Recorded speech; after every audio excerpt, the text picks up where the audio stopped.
mat. Headpins, friends, come in various sizes, gauges, which is the thickness or flexibility. When they talk about a 21 gauge or a 22 or a 24 gauge headpin, that's talking about the basically the diameter of the wire that the headpin is made out of, and we'll get into that in a second. So there's all kind of gauges, there's all kind of sizes, certainly different metal finishes and sizes. Lengthwise, they come in 1 or 1.5 inch, 2 inch, 3 inch, 4 inch. They come in several different lengths, and then they come in several different styles. And I have 3 represented here. And this again is just kind of a snippet into giving you a nice grasp on headpins and how to start incorporating them into your jewelry making. So the 3 types that I have here, I have headpins that have a ball on the end, what we call a flat head, and then pre-looped. And so let's talk about these one at a time, and it'll make better sense. These are 2-inch, and these are in gold. They have, as you can see at the bottom there's a round ball. Okay? And so these are a 2-inch in gold, and these are a 21 gauge. And I can almost bend it with my fingers. It's very flexible, and very small beads will fit through a headpin of that size. And then I have another one with a ball here, also in gold. There's a ball on the end, but this is a 1-inch. So these are really great to buy the smaller 1-inch size if you're going to be making like a lot of dangles. Just you want a bunch of you want to make a bunch of little dangles because you're going to make maybe like a dangle link necklace where there's links all the way around, something to that effect, or earrings. You might want to buy some 1-inch because then you're having to cut less wire, and that might serve that purpose well for you. And then I have another one that is very similar to the gold, and it's in gunmetal, and also a 21 gauge, and it has a ball at the end. And so those are one style. Another type is what we call flathead, and I have it here in gold, and this one goes over here, gold and copper. And so basically, let me pull that up and show you. At the very bottom of the headpin, it's just flat. You see that? And this is a 2-inch gold. Now this one is in a 24 gauge. And let me pull up the 21 gauge, and I know it's really subtle and almost hard to tell, but this 21 gauge is thinner than this 24 gauge, and it's a little stiffer. So this is also really good for a larger hole bead, or if you're going to be doing a necklace, you can certainly use these with earrings. But this is another example. So that's a flathead in gold, and then the same thing over here in the copper.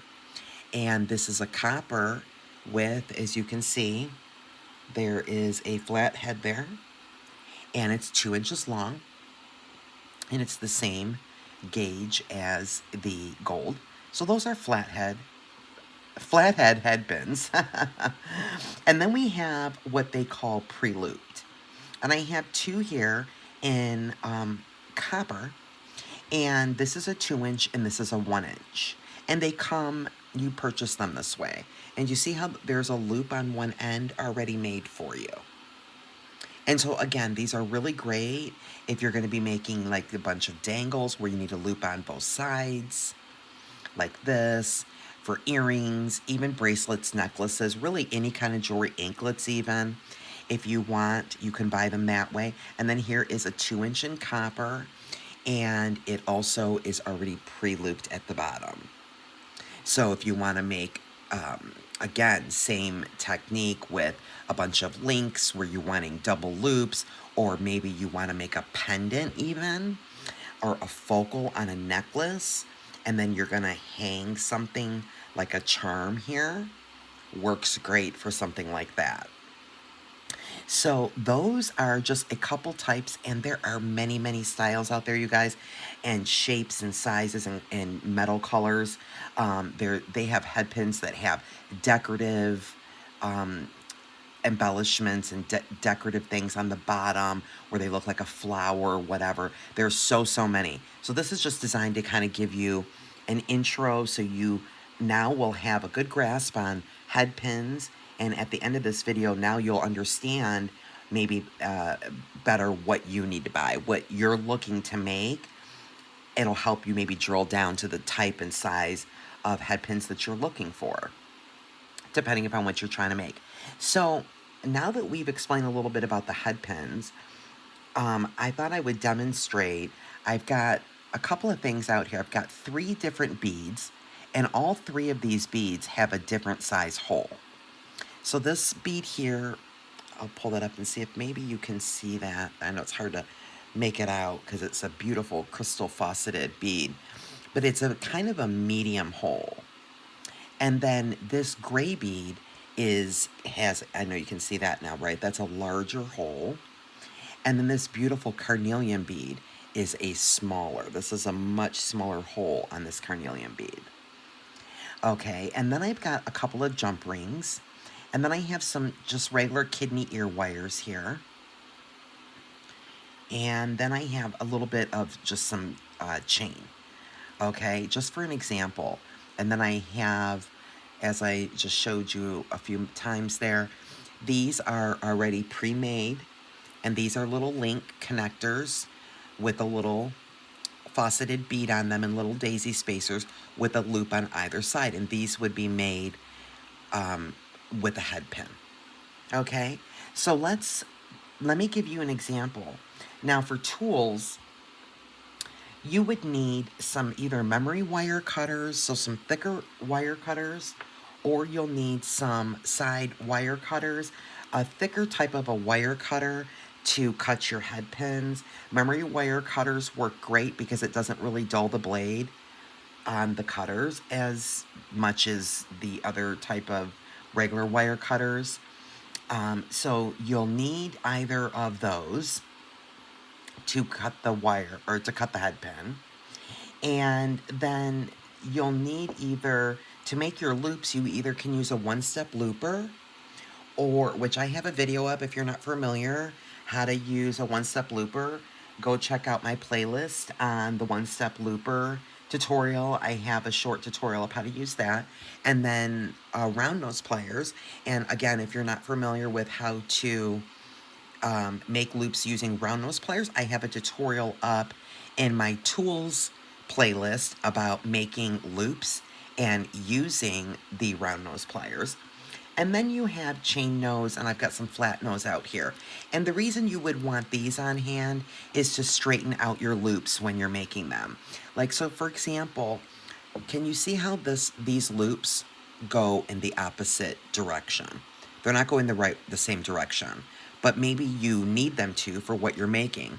So in this case, you would grab 2 pairs of pliers, and you would just put it flush over one loop and grab the other loop and put it between your pliers, and then you simply can turn them. And now look what happens. Now our loops are going in the same direction. So any kind of flat nose and chain nose pliers is a really good tool. You'll need that for jewelry making anyway, but you'll certainly find those useful when working with head pins. So I'll jump into it, guys, and just show you a couple of quick examples of how to really work with the head pin. And like, for example, let's pretend that we are going to make an earring. Okay, so I'll grab just one bead and I would feed it on. And now here again is where it's important. This is a flat head, and see how the bottom of the head pin stopped there? So you have to be mindful of the size hole in the bead that you have and the size of the head pin you're using. Okay? That it's not going to fall out the other side. So you want to be mindful of that. So, for example, if we wanted to make an earring with the head pin, what we would do is we would feed our bead on, and we could certainly be stringing several beads up. It's whatever style. I'm just using this as an example. And then you would get rid of the excess wire. So in this case, I'm just going to use the one bead, and I would take my memory wire cutter, and I would holding the bottom of my head pin, I would go up, about a millimeter or so. I usually try to go about, and clip, about, when I'm holding it there, just about that much. It's like a millimeter. And then you would grab either your one-step looper or your round nose pliers, and then you would simply put the head pin in your round nose, making sure that there is that's flush on the top of the plier. You don't want any wire like that sticking over. And then you would just simply turn that forward to make a loop. And that's what we have. And then, of course, my loop isn't totally closed, so I can always grab my flat nose and fix that by gently squeezing. And then to straighten it out, if it's kind of crooked, you can just hold that with your flat nose. The head pins are they're very easy to manipulate and work with. And then just like that, you have a little loop. And so to attach that, so now we've used that flathead head pin to make a earring component. And all you would do is grab any pliers you have, and you can either open this loop and feed it on, or you can open the loop on the ear wire. I like to open the loop on the ear wire, and then you would simply feed your head pin where you made your loop on there and close the loop of your ear wire, and now you have an earring. So that's one example of how to use a head pin.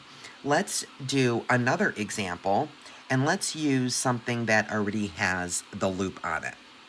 So I would grab, let's grab this crystal bead, and we'll let that go down there, and we just let it drop to the bottom.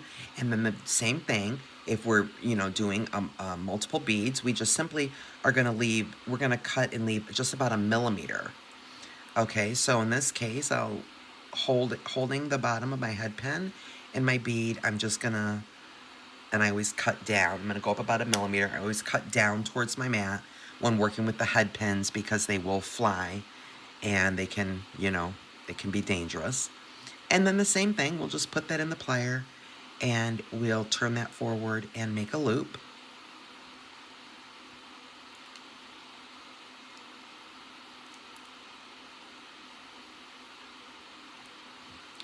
And then we can grab our flat nose or a chain nose and close that up if it's not quite perfect. Okay, and then we can also straighten it out. Okay, and then what we would do is, let's say, for example, we wanted to put it on some chain. So then we would take our chain nose pliers, and then we will open up the loops by simply twisting towards you. And then you would grab a link of your chain, feed it on that loop of that head pin, and then close the loop. And now it is secured on the chain. And we could do the same thing on the other side. So, for example, let's grab this one off of our ear wire, and this one has the flat head. So maybe this would be an interesting example to show you. So then we just find our opening and we twist it towards us to open it. We can then connect that loop on, and then grab your chain nose, and then you can close that up. And now you've connected two together. So we just used an pre-looped that we purchased that way headpin, and then a flathead, and then we ended up connecting the two on a piece of chain. So that's another example. Now, my last example is, let's use the one that has the ball on the end. So this one has a larger, this one has a larger hole. So let's see if it'll even go. See how it goes through? And it stops there, but that's not the intention, right? So we would have to grab another bead. So let me grab a small spacer bead here. And this is another really great example because, again, I have a larger hole bead and I want to put on this head pin, but it won't stop because my ball is too small. Well, this is where you can grab like a seed bead or a spacer bead and see what happened. That stopped because the hole is small enough, and now I can feed my larger hole bead on. And then I would simply do the same thing. I would cut it as we just showed and make a loop, and I can attach it to either an ear wire, or I can attach it to, I can make a loop and attach it directly to a necklace, can make that as a dangle on a necklace or a pair of earrings. So there's just a lot of versatility and a lot of things that you can do with head pins. And that's just a few examples. I didn't show you with the jump ring, but let me show you with the jump ring before we wrap this video up about how to work with head pins. So for example, you can even use jump rings if you want to connect your head pins to whatever you're making. You would just open up your jump ring, and I opened that loop and forgot to close it. So let me close my loop on that back up, and then I would simply feed my jump ring onto that loop and close my jump ring. And now I could attach that jump ring to either an earring finding or a necklace as a dangle in the front, or just about a bracelet, anything really, anything you're making. So hopefully that gives you guys a little insight and helpful tutorial on how to work with head pins and their various uses.